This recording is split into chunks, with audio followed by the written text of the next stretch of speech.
Hi, everyone.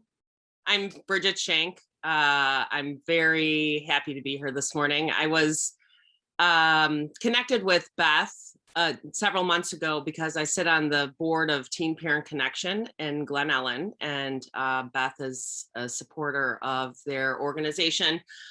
And I told a story at one of their fundraisers. So she asked me to join you here this morning. I am a storyteller, started about 3 years ago, but I've been doing storytelling in all of my professional work and personal life for my whole life. I'm Irish and watched my family members tell stories at parties and funerals and wakes and the breakfast table. So all personal stories, and I have a wide variety of experiences in my professional life. I was a community organizer in Fresno, California, on the south side of Chicago, and worked at nonprofits. I did faith-based organizing, so multi-church, multi-faith organizing networks for social change, which was very exciting. And then was a lobbyist for an early childhood organization. And then my son had a liver transplant, and my husband was the donor, and we had a little baby. So I took some time off to stay home with them. And now I participate in the community, as Beth said, doing service work and fundraising. I sit on several boards. I do storytelling, which I just love, do shows all over the city, and some national shows and some international shows. So I'm very, and I also love weaving my faith. I'm Catholic, but I have a very strong commitment to social change, inspired by the, just seeing in the most vulnerable Christ in distressing disguise. So a lot of my faith is woven into the stories that I tell. So I'm very happy to be here and excited to share with you and probably what will be an unexpected story about leadership and being a follower.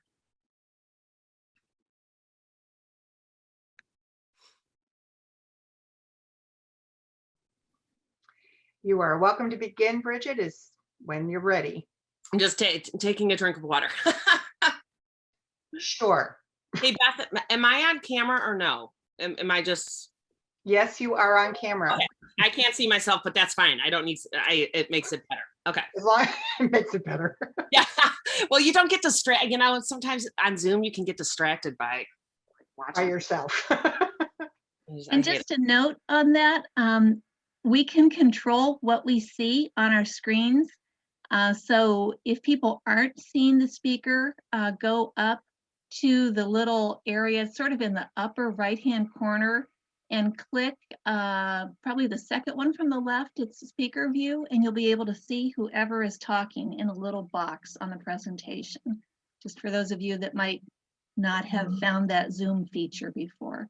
Thanks. Excuse me. Okay.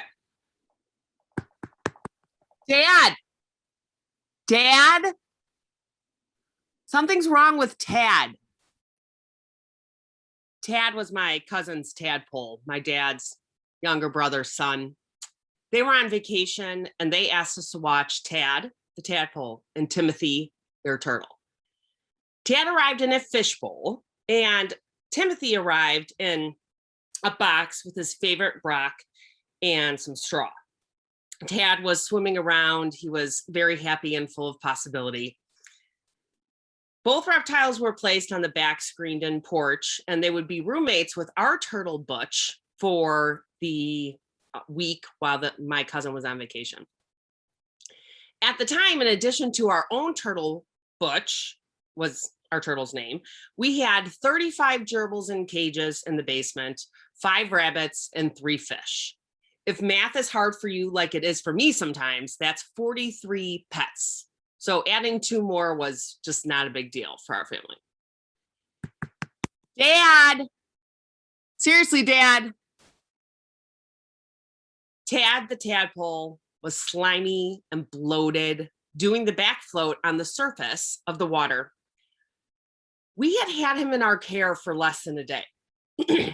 My mom was a magician with the backyard and our patio, decorating it. There were flowers and ferns hanging everywhere, and there were these glass balls that caught the light as it came in the morning. There was plenty of shade, but there were also spots where the sun could peek through the glistening plants after she watered them in the morning, and it shined right on the fishbowl with Tad. We had cooked Tad. Commotion soon ensued. My mom came out completely panicking. My dad was swearing. My brother laughed. My sister was crying.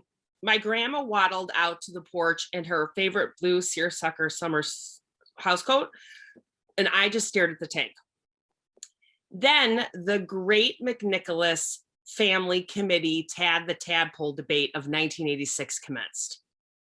What are we going to tell our cousin and uncle? Do we call them now? Do we wait until they come back to tell them we killed Tad?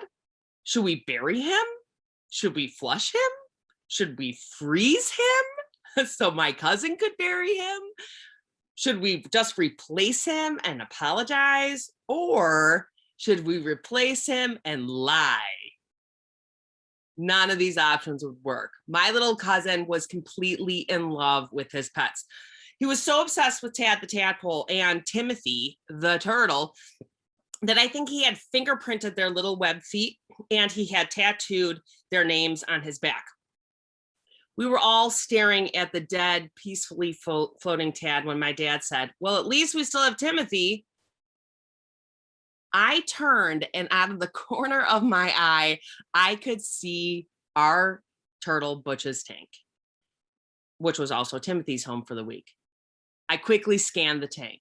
There's a log, there's moss, there's the watering hole, there's the heat lamp, there's more moss, there's half-eaten lettuce, there's a rock, there's another rock, there's one turtle. Hey, Butch. There's another. Nope. No. Have you seen stink bugs in a lot of places? No, Okay. Timothy. Yeah, I think Tad good year for was, it to be a bug, I guess. Come on, buddy. Tad was dead and Timothy was gone. Like swallows when a coordinated flock, we all swooped over to the glass on the turtle tank. Butch was sunning himself on the highest rock of the tank, positioned on an angle like a ladder, looking back at us. And he basically was saying to us, "Nothing you can do now. He's gone." Accomplice! I pointed at the tank and screamed at our turtle Butch. At that, the family panic crescendo to a deafening level. Tad was no longer the pressing issue. We had to find Timothy the turtle. Then the Great McNicholas Committee debate, Find Timothy the Turtle of 1986 commenced. My brother and sister ran to grab all the neighborhood kids, and soon our backyard was full of an army of ragtag, sunburned, skinned knee kids with dirty hands ready to hunt. We had no plan. We had no consensus. As the oldest of all of the kids in the neighborhood and the loudest, if you can imagine that, I swung my braids around to my back and I screamed to everybody, "Okay, this is what we're going to do. I'm in charge." Absolutely no one listened to me.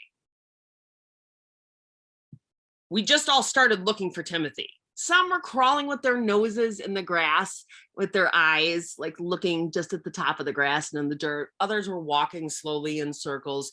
Others ran to the sandbox. He was not there. Some debated on how and where we were going to look for the turtle while they swung on our swings in our backyard. Someone, Adam, my neighbor, actually looked on the roof of our green playhouse that my dad had built for us. How a turtle gets on top of a green playhouse, I have no idea. We searched until the sun started setting and the streetlights came on. All we had to show for it was a dead tadpole and a missing turtle. Then my Grammy Gillis, in her blue and white seersucker summer house coat, who had been sitting on the wicker couch on our screened-in porch drinking iced tea the entire time, just watching the chaos, quietly stood up, walked to Butch's tank, bent down, stuck her wrinkly, wise hand in and picked up Butch. I watched her bring him close to her face and whisper something to him. Her name was Frances, like St. Francis, and so of course all the animals liked her. Butch's web feet started to swim, and web feet and legs started to swim in the air. He looked like a racehorse readying for a bell. She opened the back door and she walked out to the lawn in the middle of the chaos, and she placed Butch on the tall grass. He immediately started to move, but very slowly, through the tall, damp grass. And my Grammy followed. I remember her. She was very slowly walking with her hands behind her back, hunched over, while everyone else was frantically running around her, trying to find Butch before it got dark, because then the raccoons would eat him if we couldn't find him. Slowly, the two of them moved through the yard in a very pointless pattern, up the giant log onto the garden, through and past the sandbox, under a pine tree, over a rock, to the fence, stop, back again, over and over. My dad noticed, and he said, "Fanny," that was her nickname, "what on the heck are you doing?" My grandma looked at him and said, "Butch will lead us to Timothy. He knows the way." My dad laughed even harder. "It's a turtle. It is not a dog. Turtles can't do this. They do not know how to find another turtle." My Grammy smiled at him with her old broken teeth and just kept following Butch. Soon, one by one, we all fell in behind my Grammy and Butch and followed their lead. Round and back and forth, slowly and steady, they led the way. It made absolutely no sense, but we followed. It was actually completely absurd if you were watching from the street, this pack of people following this old lady and a turtle in the grass. Across the front yard, across our neighbor's yard, over the driveway, to the side of their house where they had this fenced-in gated area that held their garbage cans. Butch went under the gate. We threw open the gate and all piled in the side yard, and we're staring, looking at the garbage cans. We looked down and there was a board, and the back half of Butch was sticking out of one of the boards. My Grammy very confidently and slowly knelt down, lifted up the board, and there was Timothy. Butch found Timothy. It was slow and completely improbable, but Butch kept leading us forward. At the end of the day, we may have lost Tad the tadpole, but we learned to follow a very unlikely leader.